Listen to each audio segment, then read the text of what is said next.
భక్తులారా, నన్ను ఏ పూలతో పూజిస్తే ఏం లాభం కలుగుతుందో చెప్తాను, బాగా వినండి. 1. సంతానం కొరకు నన్ను ఉమ్మెత్త పూలతో పూజించండి.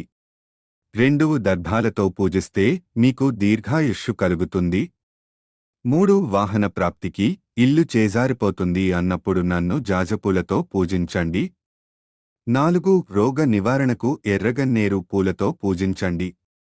5. అందమైన భార్య కోసం దంపతుల మధ్య అనురాగం పెరగడానికి నన్ను మల్లెపూలతో పూజించాలి.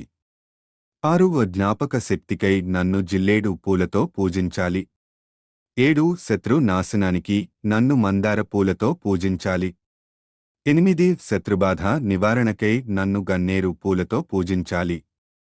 9. తుమ్మి పూలతో నన్ను పూజిస్తే మీకు మోక్షం కలుగుతుంది.